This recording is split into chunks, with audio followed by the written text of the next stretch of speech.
Hi అండి, ఎలా ఉన్నారండి అందరూ? నేనైతే చాలా బాగున్నాను. వెల్కమ్ టు మన కుకింగ్. ఈరోజైతే మా గార్డెన్లోకి అయితే వెళ్ళానమాట. చెట్టుకు పూలు అయితే పడిపోతున్నాయి, మొత్తము రాలిపోతున్నాయి అనేసి కోసుకుందాం అనేసి వెళ్ళాను. ఎంత బాగున్నాయి కదా, ఎంత ముచ్చటగా ఉన్నాయి కదా.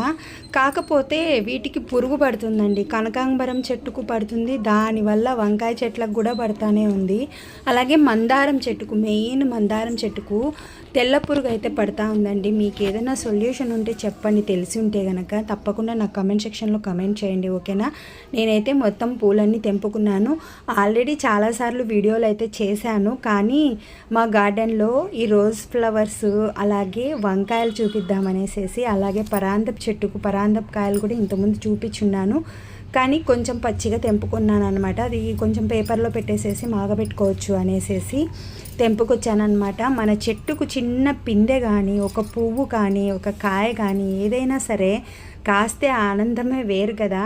ఎంతగా చెప్పుకుంటే మా చెట్టుకు కాయ కాసింది, మా చెట్టుకు పూలు కాసాయి, మా చెట్టుకి ఇన్ని కాసాయి అన్ని కాసాయి అని చెప్పుకుంటుంటాం కదా. ఆ సరదా కూడా మీతోటి పంచుకుందాం అనేసి ఈ వీడియో అయితే చేస్తున్నాను.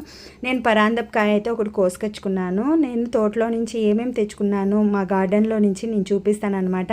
చిన్న కరివేపాకు చెట్టు పెద్ద మానైపోయింది. అలాగే చిన్న నిమ్మ చెట్టు నాటుకున్నాను అనమాట. చిన్న కొమ్మ నాటాను, అది పెద్దది అయిపోయింది, నాకన్నా పెద్దది అయిపోయింది అనమాట.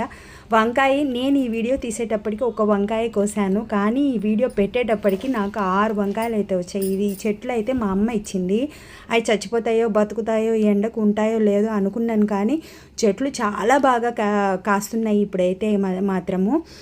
చూడండి, నా పూలు అయితే ఒక 3 వరకు వచ్చాయి. ఎంత బాగుంటాయి, కనకాంబరాలు పెట్టుకుంటే తలలో చాలా బాగుంటాయి కదా. ఈ వీడియో నచ్చినట్లయితే తప్పకుండా లైక్ చేసి సబ్స్క్రైబ్ చేసుకొని నాకు సొల్యూషన్ చెప్పండి తప్పకుండా.